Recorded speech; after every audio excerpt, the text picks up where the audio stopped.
Thank you for joining us. This is Paul Wilson. And Chris Emke. You're listening to the Diesel Performance Podcast. Chris, it has been a crazy couple of weeks on the podcast, huh? Dude, I mean, it's such a nice, it's a breath of fresh air, you going into the marketing role, because now I don't get blasted for not answering anything on Facebook. That is all your responsibility. Now, all I have to do is answer emails as my sales role and my position over at DuramaxTuner.com, which is what I can barely handle as it is. So it's nice. It's nice to say the least. But yeah, it's been crazy. Absolutely. We do appreciate those messages coming in on Facebook, guys. Please keep them coming. We had a great one come in from Nathan Bowman here recently. So yeah, Nathan had sent in a message. Okay, so I'm going to read it here. Hey guys, I'm a huge fan of the show. Thank you, Nathan. I've always had a love for diesels, but never owned one. Somewhat of a smart man. So much to where I started working for GM straight out of high school, building the Duramax engines. My daily driver is an 03 Silverado 5.3 liter, and I'm in the market to sell the truck and buy a Duramax. I'm wanting to go LOI or LBZ, so my question is, what is the biggest points in finding an unhealthy engine, such as blow-by, weak injectors, so on and so forth? Okay, so we get this a lot, but generally the guy already bought the truck, having an issue, and now we need helping to him diagnose it. It's kind of nice to get it beforehand, isn't it? I mean, he's smart. I mean, he deals with these engines, so he knows. Right. You know, so it's cool. What's cool is I would first say we did do a great couple of episodes with Danny Voss back in the day on buying your first diesel. Yeah. I would check those out. There's some solid advice in there. But Chris, I thought with all of your dirty dealings on Craigslist, you might have a little checklist, a couple of things you do as a standard, and I'm going to knock off the easy ones first. Okay. You're going out to look at a Duramax, right? Isn't that? Yeah, Duramax. Yeah.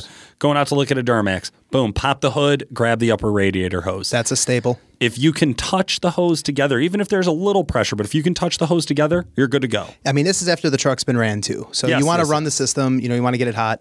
But yeah, I mean, if the upper radiator hose is ballooned out or if it's so hard you can't squeeze it together, dunzo. Stay the F away. And that I actually check this cold, then I fire up the truck. So when I go to look at a used diesel, I ask them absolutely under no conditions should that truck be warm when I show up. I say the same thing. I need to see it cold because the first thing I'll do is I'll walk up, pop the hood, squeeze the radiator hose, because sometimes they sit overnight and they build pressure. Right? So I'll walk up, pop the hood, squeeze the hose. Usually it doesn't build pressure, it just maintains pressure. I'm sorry. It's cool. Okay. Then I'll go fire it up, and then I start running through my others. So what do you do after that easy one?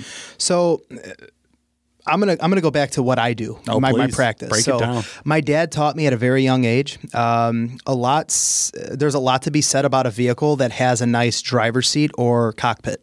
You got to think about it. 99% of the time that truck's used, someone's in the 100%, someone's in the driver's seat. So when you get in the truck and the seat's all ripped to shit and the steering wheel's fucked up, or whatever the case may be, stains in the carpet in the driver's seat, maybe the vehicle hasn't been maintained to the best of its ability. Now, when you get into a 200,000 mile truck and the driver's seat and the cockpit looks like new, chances are he probably took care of it. Like my dad, he would always put like cloth, like a blanket on the driver's seat on the pad so he didn't wear the seat getting in and out. Right. And when I would get in his truck, you don't slide in, you get up and you sit in, and you don't slide out, you get up and get out. So that was one of the things that he taught me, something I always used. Yeah. But the overall external condition of the truck, is it all dented and dinged and scratched? Bald tires, bad brakes, squeaks, things like that. Did the owner of the truck take care of it and maintain it as needed? So when you walk up, what I'm hearing here is there is this initial impression of how do I think this truck was maintained? You've already looked at the numbers. You already know how much mileage is on it. You know what year it is. You know all the basic stats of a stock truck.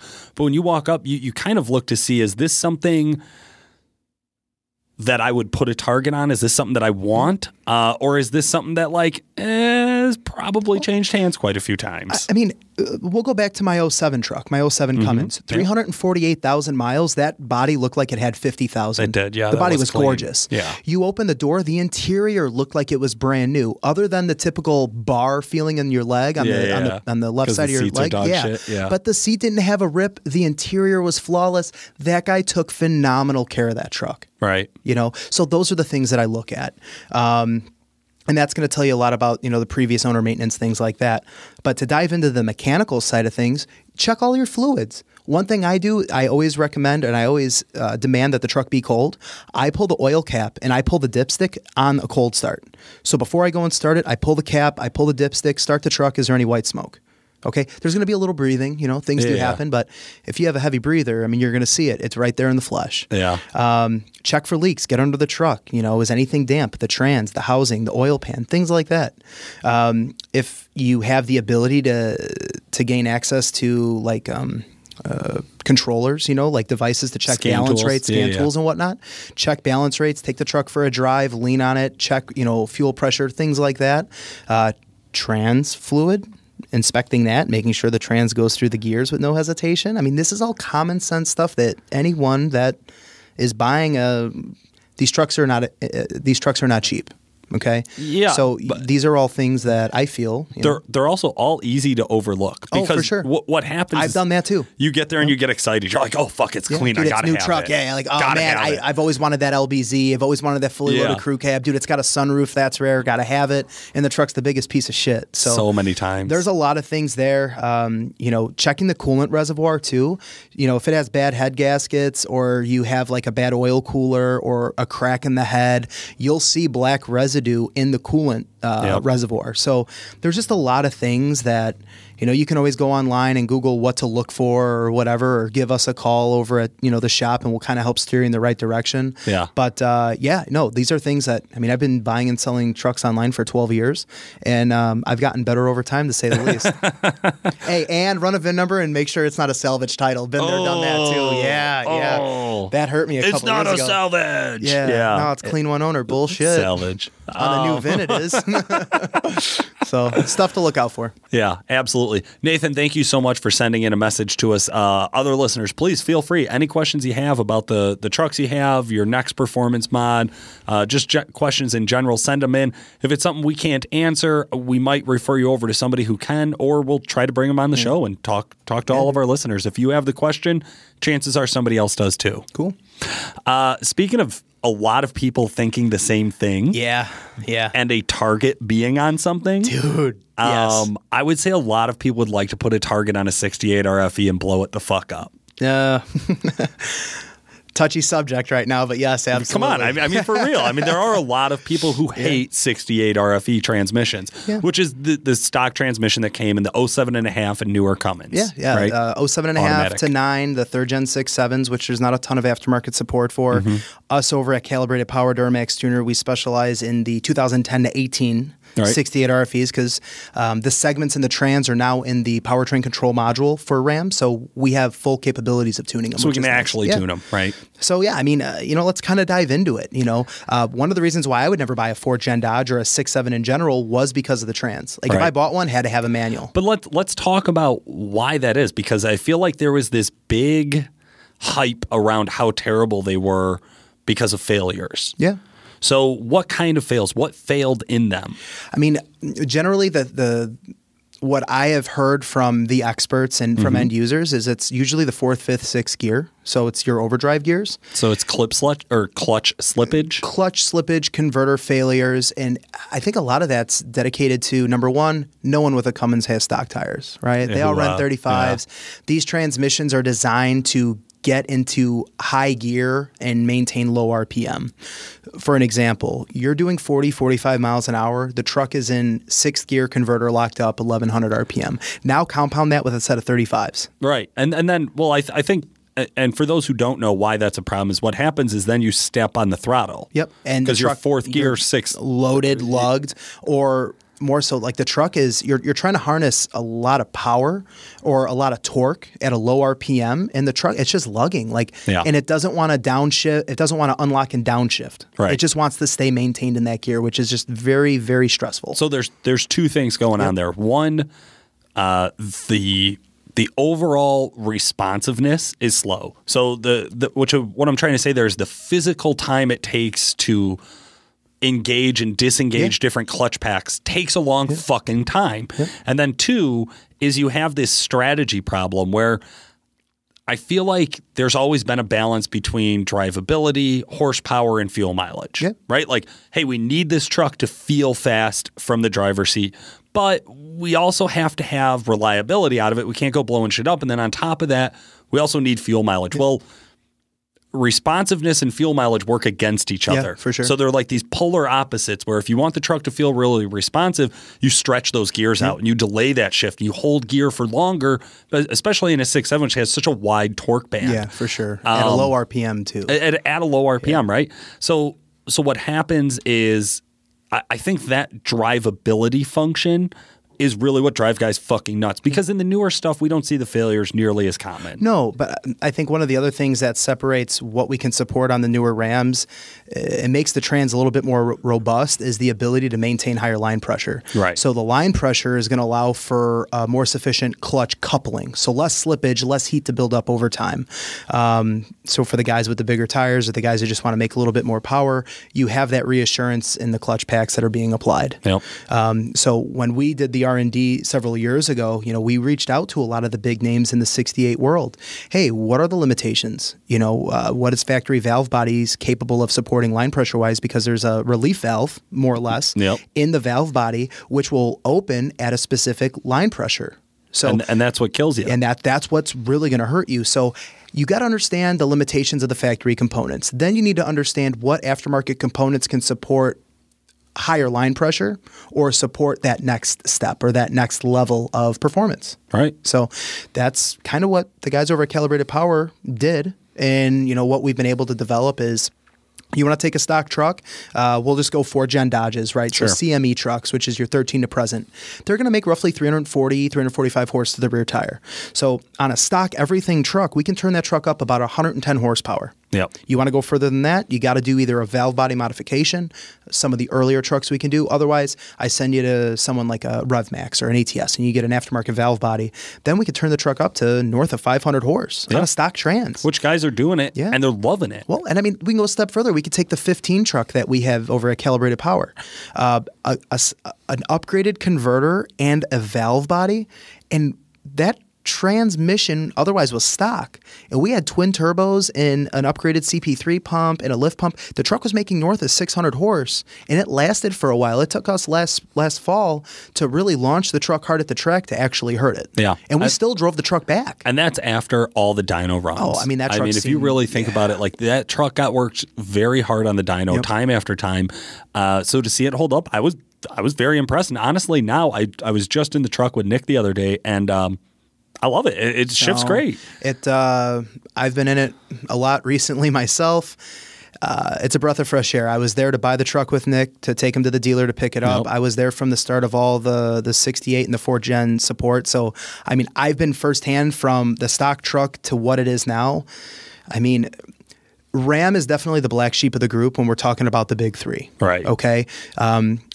Nobody buys a Ram. You buy a Cummins wrapped in Ram. Right. Yeah. So for me, even this, would that be my first choice?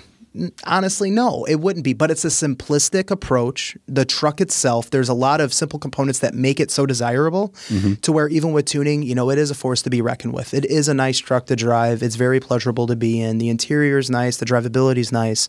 Twin turbos on that truck, it's nice. Yeah. It's nice. You said it, man. Well, speaking of nice, I was thumbing through Diesel Power Magazine again and pulled out an article for our industry news this week. Yeah. And the article I came across is titled The Runner. It is this bad motherfucker, regular cab, black, LB7. My shit. I just 300,000 miles and my dick is hard. I'm telling you. It's just such a cool setup. You like the old Randowns, I can tell. Sorry. But yeah, I mean, look, we'll go through the build fast. How about that? I dig it. Okay. Built engine. So built motor, again, deemed the runner. Built motor, the owner's name is Mike Maas, or Maas. Sorry. Yeah. Built motor. It has custom EFI live tuning. It has a set of 150% SNS injectors. Those are big fucking injectors. Big injectors. He has a dual CP3 setup on it, a fast 220 gallon per hour lift pump. That's massive. An S369 SXE over a 485 compound setup. Orange piping kit. I like that. That's like that Halloween theme going on there. Built transmission to support it. The truck made 1,244 horsepower and 2,100 foot-pounds of torque in a regular cab. So nasty. Dude. We were just talking just a little while ago about the different regular cabs we've been in and things like that. But when you're 1,200 horse and just a standard regular cab, and especially this thing, it doesn't look. I'm not trying to knock it, but it doesn't look like it's a show truck. It looks like it gets driven and it gets used. It looked very nice in the pictures, but it's not. You know, he doesn't have underclothes on it. There's no ridiculous anything about it. It just looks like a plain Jane regular all go, cab. no show. You know, I mean, you pop the hood, it's got an orange kit, badass. No discredit there, but you know, these are the type of trucks that when you go to a truck meet or you go to a truck show, or you know, the trucks randomly just come up to our shop, and it's like, oh, it looks nice, got wheels, got this, got that. You pop the hood, you're like, damn, look at that. You know, that's just an impressive number. I mean, 2,000 foot-pounds of torque in a street truck. Yeah. I mean, I get it. You know, you look at the UCC guys and you look at the Diesel Power Challenge guys, right? And you're like, oh, it's only 1,200 horse. You get in a 1,200 horse truck, a 1,200 horse street truck. There's my question is like, you know, we always joke about how the limit on horsepower and the request for insane, obscene horsepower numbers have grown and grown over the years.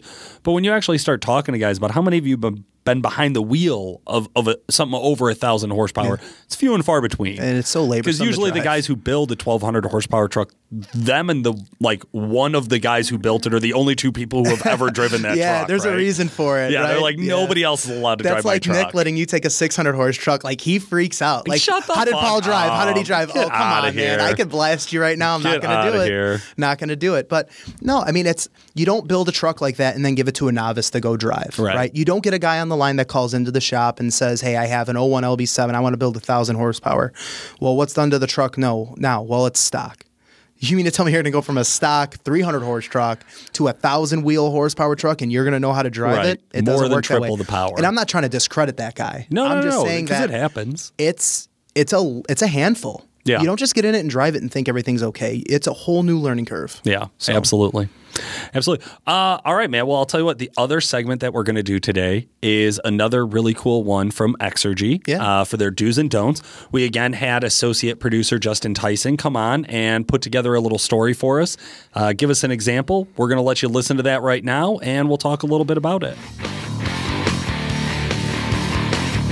You go to the local racetrack Friday night in your built trans, stock fuel, stock turbo 06 Cummins. It's not your first time racing. In fact, over the last 2 years, you've been spending more time here, racing, watching, and learning. You read all the industry magazines, watch every diesel truck racing video ever published, and even find yourself talking about the diesel drag racing to your wife, who is thoroughly uninterested.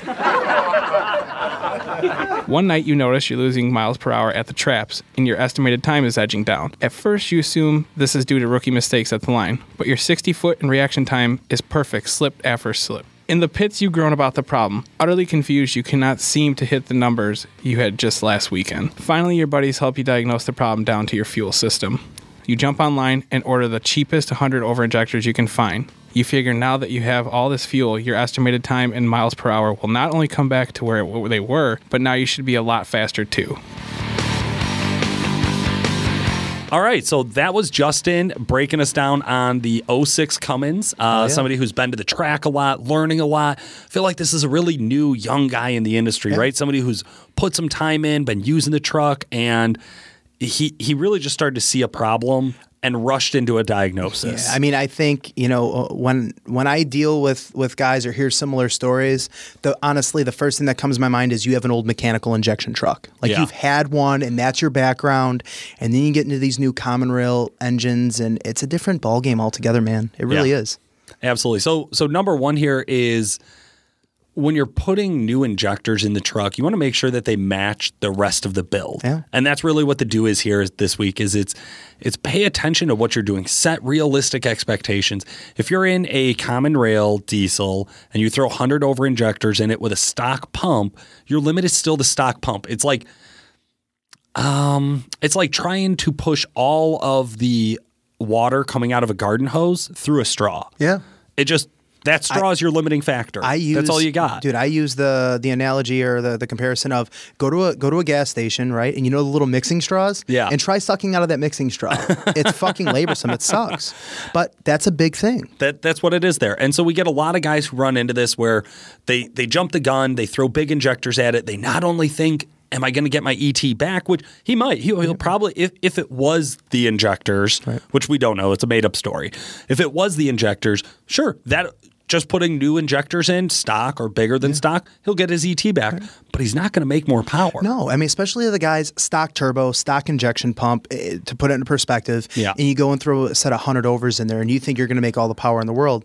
I mean, stock injectors will make more power with a bigger turbocharger than a big set of injectors on a stock turbocharger would make. And I think that's what the don't is this week, is don't get caught into what's the peak power limit of any one given part. It's really, what is your limiting horsepower factor? What's the lowest performing horsepower number out of any of your components? That's going to tell you what the horsepower of your truck is, because that's what your limiting factor is. That's what I say, speccing a full build, right? You want to make sure that every component in the truck correlate and work together. That's what the drivability, and that's what's going to make or create that end goal that you had. Like anyone that we talk to, they have this vision, right?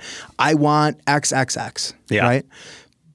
But they don't execute it that way, whether it was being misinformed, the budget didn't allow, or parts failed at the wrong times when, instead of buying a turbo upgrade, they need to buy injectors. But that's when you reevaluate. What's the end goal look like? What do I want as an end goal? I'm going to do a turbo next. I can sacrifice this right now. But don't expect that just because you put big money into one product or one part because it failed, it's going to net you everything and then some. It just doesn't work that way. And I would say somebody who knows more about this stuff than most is today's guest. So we have on today, well, I don't think there's much introduction needed. No, just drop the name. Lavon, how the hell are you? I'm doing good. Good to be here. Absolutely. We thank you so much for taking some time out of your busy day to talk to our listeners a little bit about your experience of crushing it at the UCC the last 2 years in a row, and 2 or 3 years at DPC before that. Yeah, it was 2 years before that. 2 years before that. And 2 years at UCC. So 4 years reigning champ. Reigning champ over the biggest diesel competitions in the country. With 2 different trucks. I love it. Oh, my God. It's a good way to make people want to beat you pretty quickly. So I'm just gonna... we were looking at some Facebook memories here recently of our first trip out to Diesel Power Challenge, and how you have seemed like all of Cummins Forum and the Facebook world rooting for you. And 4 short years later, it seems like we've somehow painted a pretty big target on our backs. I'm just going to dive right into it, because that was my first question is, preparing for this year, preparing for last year, right? Preparing for the first UCC, how does that feel? Because you do have the biggest target. You are the guy. You're who everyone wants to take out, whether they want to admit it or not. So true. What do you do with that? Do you use that as motivation? Do you drive? Like, what does that do to you guys? You definitely have to use it as motivation. Me and my brothers were all very competitive. If anybody's seen us at competitions, you've probably picked up on that. And that's probably also why we did well in the first year of UCC and DPC, because we probably took it maybe more serious than what we had to. But I guess that it kind of set the precedent for the event. You see now we see a lot more trucks kind of on the same level as ours, with chassis builds and back halves, and kind of taking on, chasing the go fast mentality, and then waiting up and for the sled pull. So I think taking the years prior experience, and now your 4 years that you've won a national event, and you go back to the 5th year, you wonder kind of like how can you really don't have much to gain and you have everything to lose. So we want to look forward to having our ducks in a row and doing it the best we can, and we're going to give it our best shot. Well, I can definitely say, saw you guys 2016 at Shides, right? You had engine issues. I remember one of the passes, and you and your brothers and just everyone, your crew as a whole. It's like nothing that I've ever seen at any of the events or any of the drag strip, even the street races, like King of the Streets here in Chicago. It's a 20 to 30,000 people spectated event. I've never seen a camp work on a vehicle and huddle around and fix stuff the way you guys do. And not only that, but draw a crowd while doing it. Oh yeah, everyone's like, "Oh, that's badass, motherfucker! The truck just blew up." It's really cool to see. You have a really good support team for sure.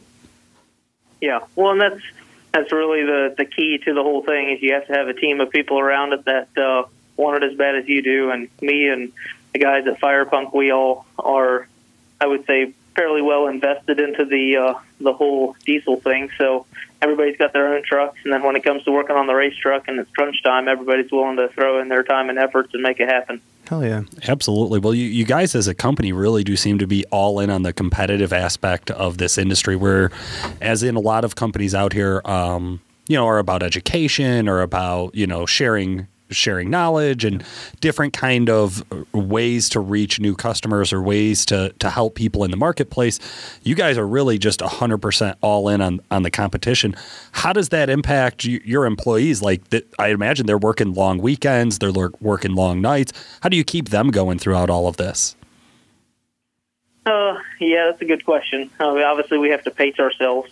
A lot of the guys that work on a day-to-day basis, we obviously always keep the racing and competition stuff optional for them, because I don't want anybody working at Firepunk feeling like the race team really just weighs them down and they don't want to do it anymore, but they really just have to stay late and help finish this project. So it is the door's wide open if you want to help win. We're going to be here working on the truck, so if you want to come help, and keeping that mindset, I guess, kind of leaves the door open for the people that are willing to help when they want to, but we don't want to take them away from family time, evenings and weekends, if they've got to.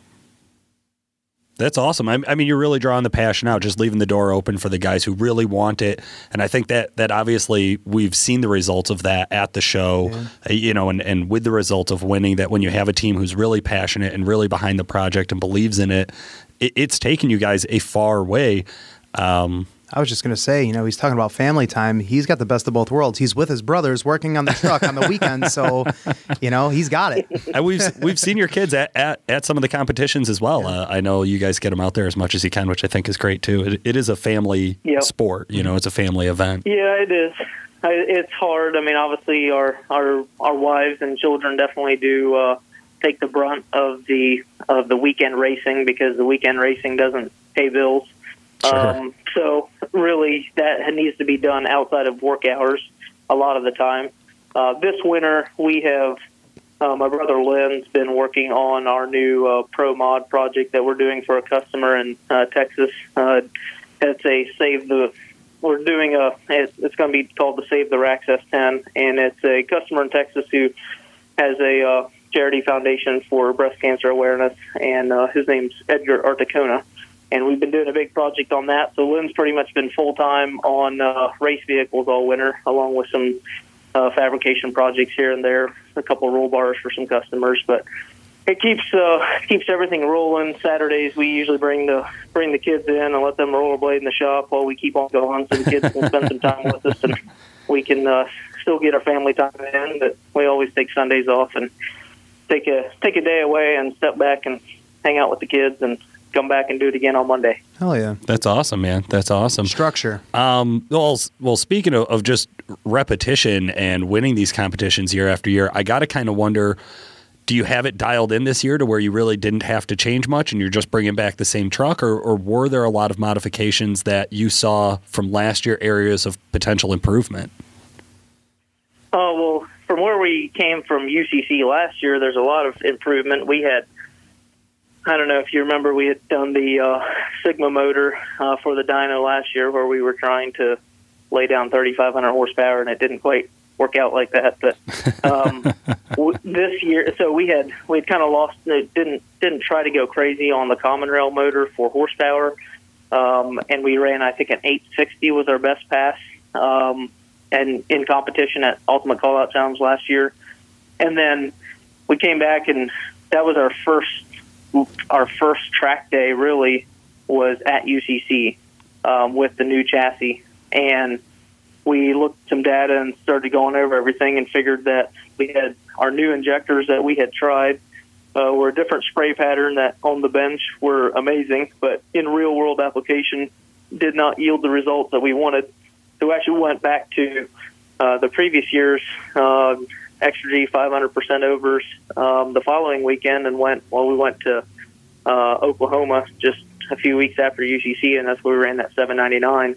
And really the only change from UCC to that was going back to the old injectors. Wow! Oh my God! Going from an 863 to 799 really is a pretty big jump. Yeah. I think that's kind of what our goal this in that 799 pass was a 5:21 eighth mile, and then by Rudy's in the fall we ran 3 consecutive 5:0 passes. Jesus. So I really think if we can get everything ironed out just the way with the truck we had by the end of the year last year, we can go. You can put 780s on the board if everything goes right. That is just so insane. 780s. What's your curb weight on that truck? We are at 4530 at the moment.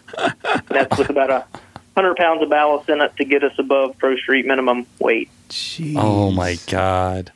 Okay, so it's cooking at the track, and you guys have always kind of killed it in the racing series. Really have a lot of time. It's you driving, right? You run the truck at every competition. Uh-huh.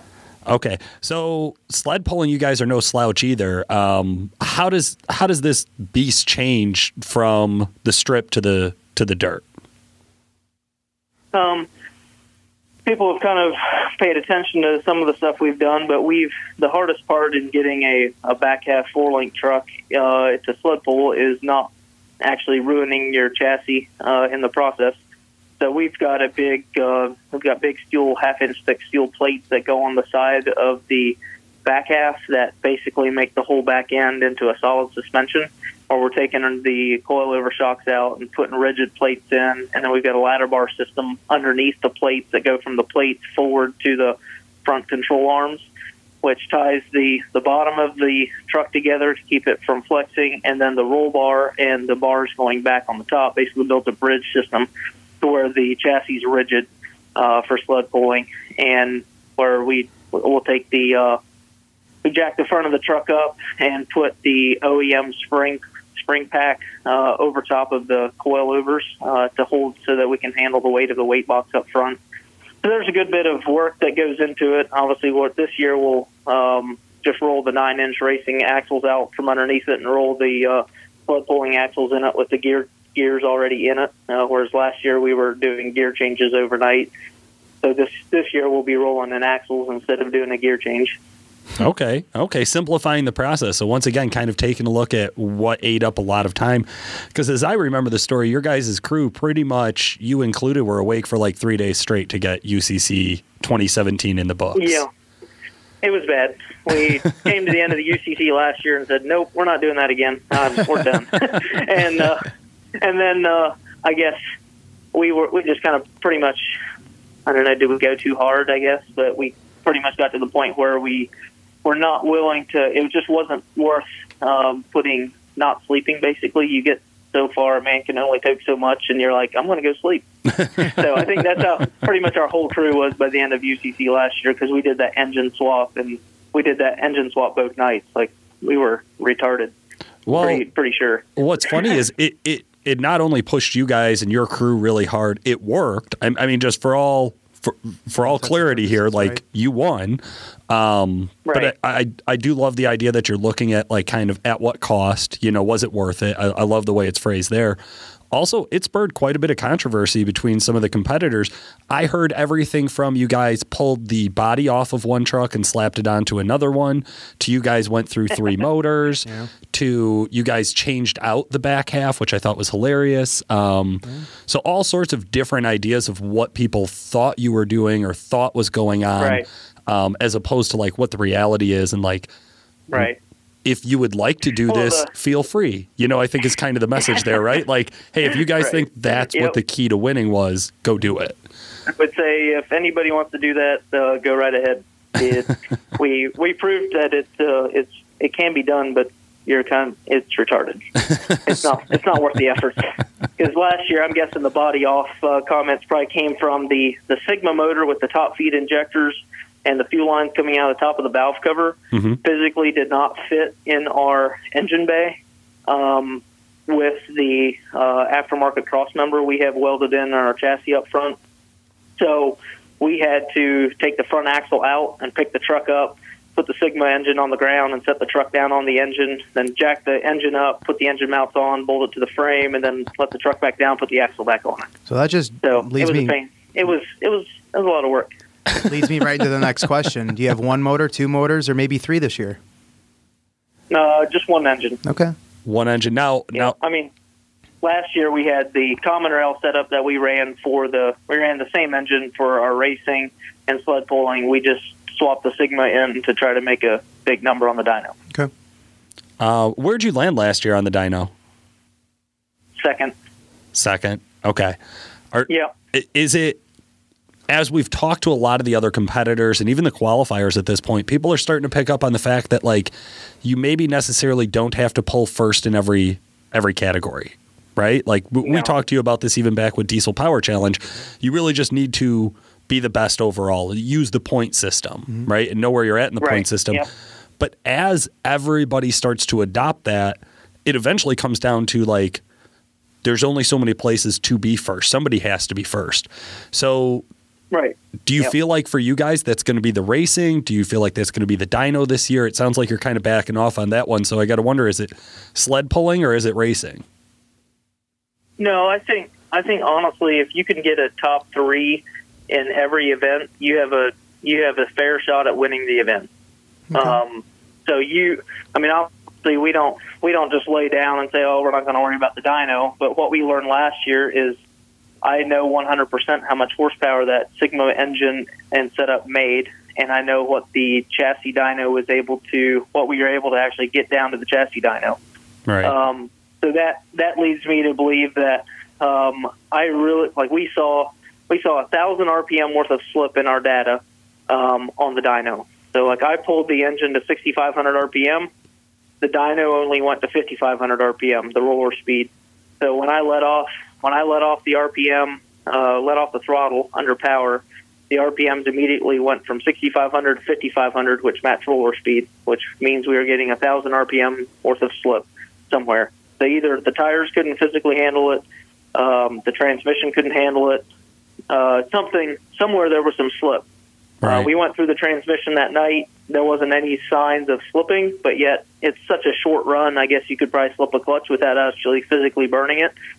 So I think my target for this year, I think if you can target 2,500 horsepower on the dyno, that's about as much as the chassis dyno to wheel combination is going to handle, except for occasionally you might get a perfect acceleration where you might get 2,800 horsepower out of it. I'm not sure. But seeing 3,000 horsepower on a chassis dyno, I believe, is going to be a lot harder than most think. Really?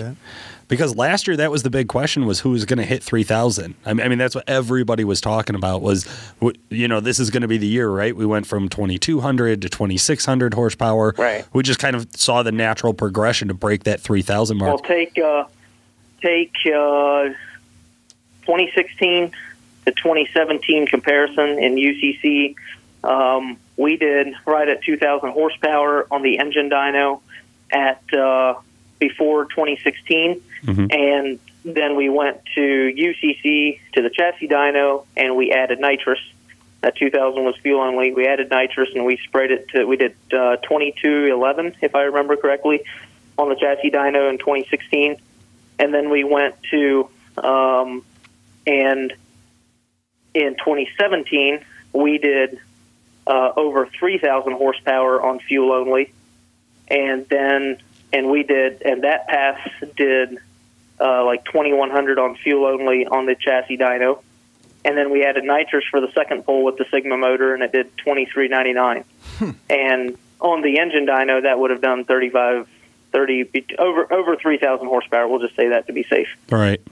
So that tells me we made 1,000 horsepower more on the engine dyno than we did the prior year, and we only gained 200 horsepower on the chassis dyno.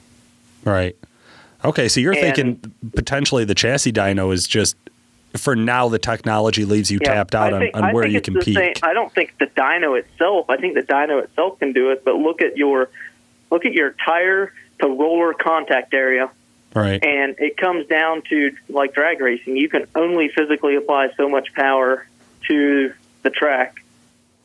So you don't take an 11,000 horsepower top fuel car and apply 11,000 horsepower on the line. No, they slip the clutch 330 feet out before they can apply that power. Yeah. So I think we're going to see the same limits on the chassis dynos. We're going to physically come up to a tire to contact limit area where you can only apply so much and accelerate the dyno so fast before you spin. That's really interesting.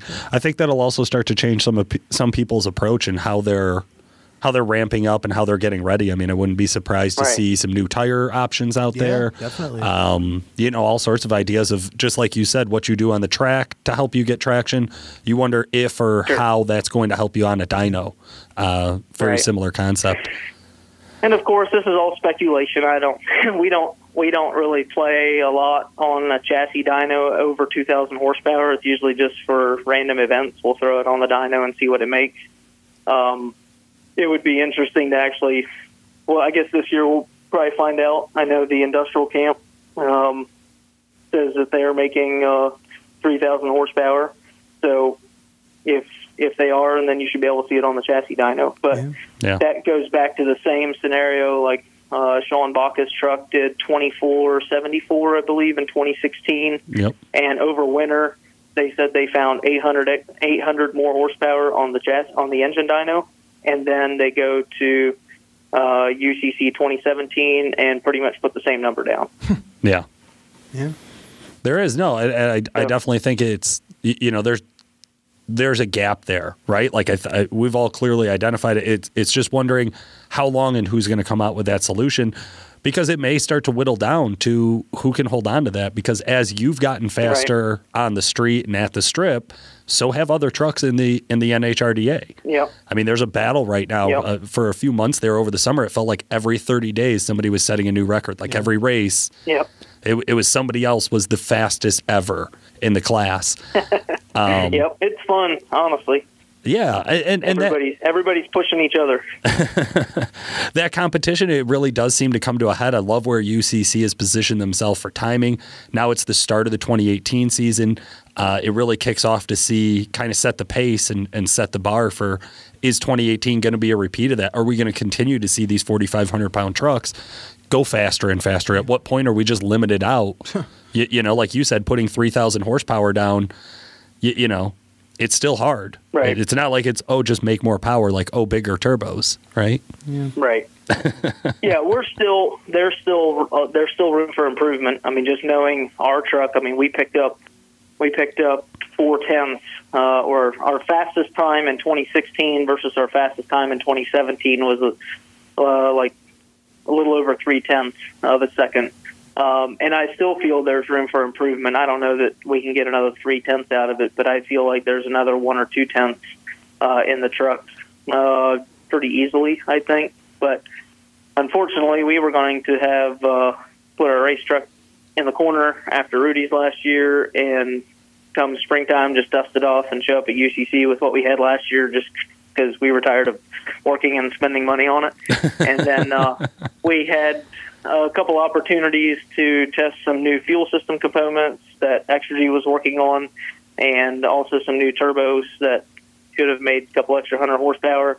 So we decided to pull the motor out, make a quick trick to the engine dyno, and I'm sure you guys saw the video, but it ended up splitting the block in two, and it broke the internet along with the engine. So instead of not working on our truck, we had to work on it more than what we wanted to. So we are actually today picking up the new engine and starting putting the truck back together. So we only got a month left. Yeah. I love that so much. There's just so much about that story for me to just think on. So one, you weren't. Your plan was literally to like park the truck, take the truck, and like that's it. Right. Like, hey, it won last year. We're not going to do all these crazy swaps anymore. We're going to simplify the setup between, but like we're going to run the same truck. And then by pure mistake or accident or just, blessed mistake, which is what I call my son. Jesus. Dude, what is I said wrong? blessed. What is wrong? I said blessed. With you? Right. He's one. He doesn't know what I'm saying yet. Anyways. This is going to be recorded and this is going down in history. He's going to hear this. At any rate, you had to. So you had to put it back together. Why why keep going further? Like, you already crushed it last year. You weren't, like you said, you can only put down so much more.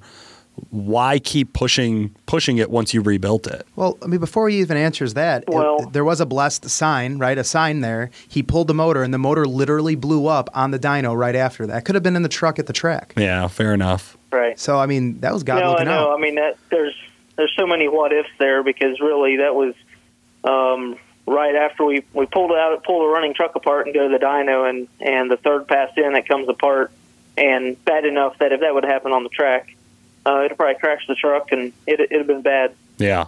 So I'm glad it happened on the dyno, and I'm not glad that it happened, because it cost me a lot of time and money. But we really did seriously consider just parking the truck for a year, because it really does put a lot of load on the just finances of the business, and to be able to have to rebuild it. It's, you end up spending another $30,000 by the time you're buying a new block, you're buying a new crank. It broke the billet rail. It bent all the fuel lines. It tore all your fuel system lines, your oil feed drains, your oil feed for your turbos. It kinked the turbo piping. It broke the turbo compressor cover. Like, everything was broken.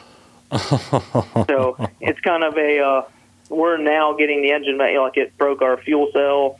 That was all stuff that was on the truck that was on the dyno cart, so it was something that was going to be a quick fix. It tore the Bosch standalone harness. The ECU took a nice tumble, landed on the crankshaft, which luckily that still checks out okay.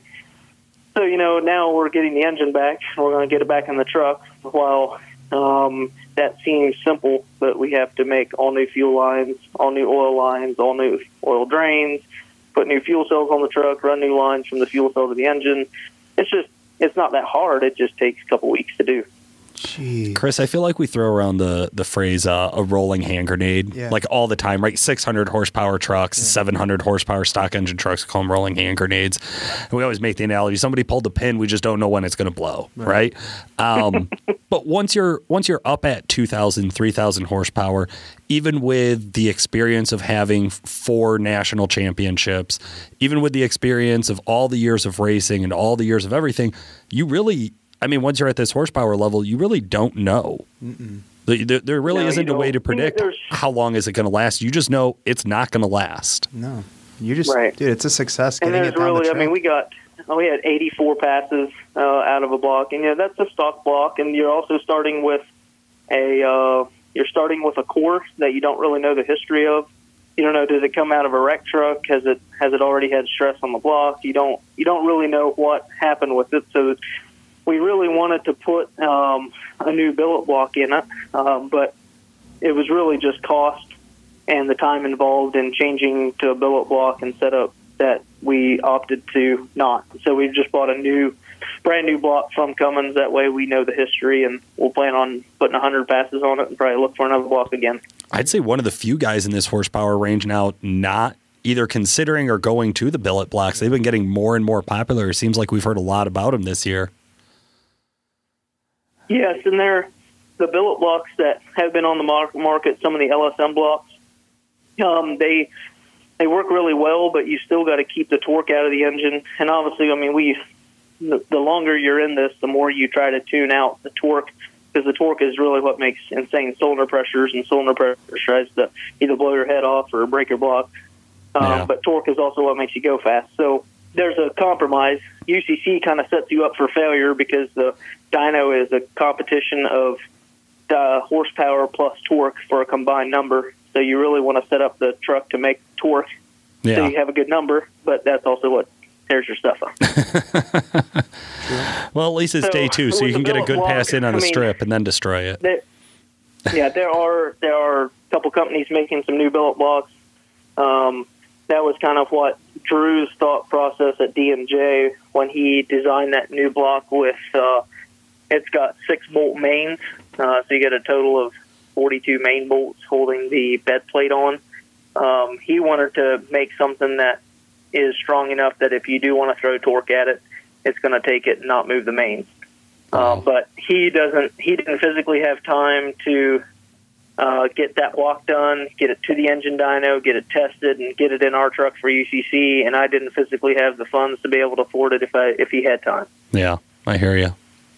Yeah, they're not cheap. It's cutting edge, right? Like literally cutting edge. So right. Well, and the block itself is not that expensive, but when you go to a billet block and then it's filled, so you got to go dry sump oil system.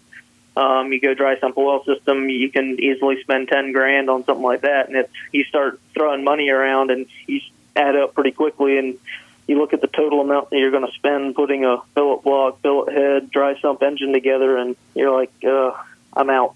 Yeah. Well, you're not talking hundreds, you're talking thousands, and it's thousands and thousands, and just the initial, I'm off? No, I'm talking. There you go. Okay, it sounds good, because I can't hear myself in the headphones. No, I was just going to say. I can just barely hear you. Okay. When you're starting to do these things, it's tens of thousands of dollars, and the initial quote or the initial idea of that bill, it's generally not that cost either. Yeah. Right. Absolutely. Well, there's also this question of like, even if you go to a billet block, like you say, you got 84 passes out of a used block, out of a core that you don't know the history of. I mean, are you saying like once you go to like a badass billet like that, is it going to be 500 passes or is it going to be 200 passes? Because like you said, for all that extra, the block itself really should go a long time. I mean, it is significantly stronger. There's a lot more mass holding it together. Obviously, the engine is still going to have to be refreshed. Piston rings don't last forever. Yeah. You're throwing enough. That's your wear thing. So you can still, and even like we've seen billet blocks being welded back together if they chuck a rod and throw a chunk out of it. It's not ideal, but that's like a lot of the top fuel cars are set up like that, where if they chuck a rod, they can weld the block back up and remachine it and keep going on their way without buying a new one. So there are advantages. It's more of a rebuildable platform for an all-out race application, but it's still not with what's available to the diesel market. It's coming, but it's still not very feasible for just the average Joe to be like, I'm going to order up a billet block and put this in my race truck. Yeah. You're going to end up spending $75,000 on an engine by the time you get a block, a head, a billet block, billet head, and a dry sump oil system, fuel system. I mean, it adds up quickly. Yeah, absolutely. All right. Well, Lavon, as we've asked everybody else, who are they looking out for as competition, or who do they think is like the main competition they need to keep an eye on? Literally all of our competitors have mentioned your name. Who are you looking out for? Who do you think is going to make a big splash at UCC this year? We're going to mostly focus on ourselves because we're going to do the best we can. And that's what we need to worry about, because if we can go out and we can actually put a 7-second pass on the board, and we can put 2,500 horsepower on the dyno and do a solid sled pull, we're going to be a tough competitor. Other competitors to look for, I mean, there's a lot of Derek Rose is always going to bring it. There's too many. Going over the list of people, there's really too many people to discredit because there's a lot of really good hardware going together. The industrial injection Chevy, they're out practicing, and they went 5:30 in the 8s this last weekend at NHRDA. They're going to be a force to reckon with. I anticipate them to being hard to beat on the dyno.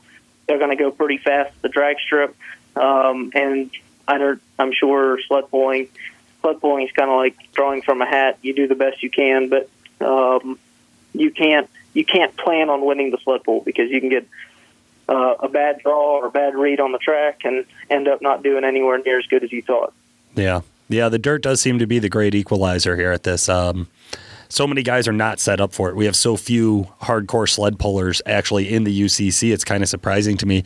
I think it'll be interesting to see if, as the years go on, if we draw more of a crowd for the big sled pullers in the country to start getting into the UCC and figuring out how do they convert, an 8,500-pound truck into something that can go fast at the track, and because they got experience making power on chassis dynos. So it'll be interesting to see who this draws in and kind of what the total enclosure is over time.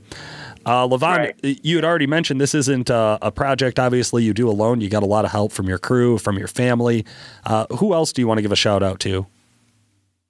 I definitely want to give out the shout to all the guys at Firepunk, because they invest a lot of time in it, and a lot of the guys they donate their time evenings and weekends when they're helping on it. I mean, that cannot go unnoticed because that's a big sacrifice. And then Drew and the guys at D&J, they do the same thing. They put lots and lots of hours in it. They want to win as bad as we do.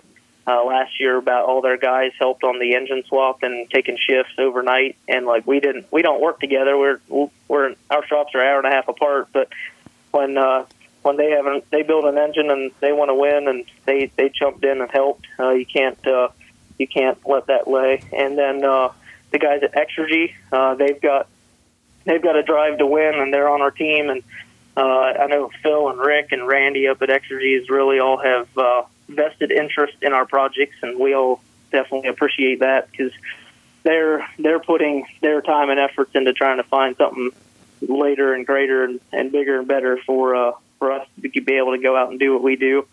Phil Taylor at Diesel Performance Converters, he has a Pro Street truck that back in the day was one of the fastest trucks out there, and now he's like, how many converters do I need to sell you so I don't have to put my truck back together? He's learned how much work it is to keep a Pro Street truck together on that level.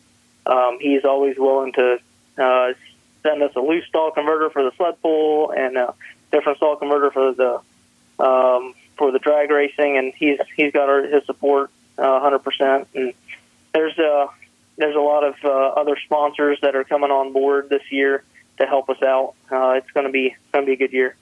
Awesome, man. Well, we can't wait to see you at the show. We're definitely going to pull you away from the action at some point and make you come do an interview in the booth with us and get on some of the live feeds. But for today, I did just want to say thank you so much for your time again, Lavon. We really appreciate you talking to our listeners. Hey, no problem. Anytime. Listeners, thank you so much for today. This has been Paul Wilson. And Chris Emke. Thanks for listening.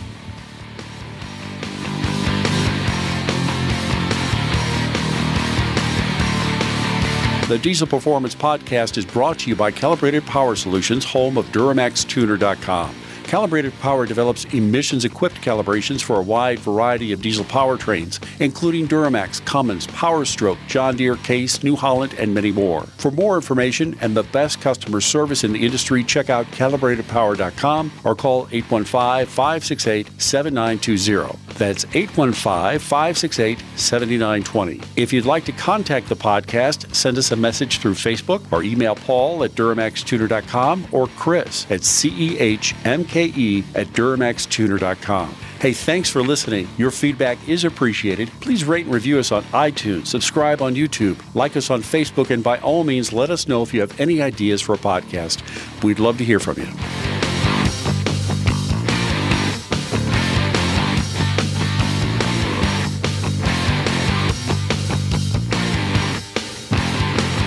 Motherfucker. Regular cab, black, LB7. My shit. I just 300,000 miles and my dick is hard. I'm telling you. It just is such a cool setup. You like the old Randowns, I can tell. Sorry.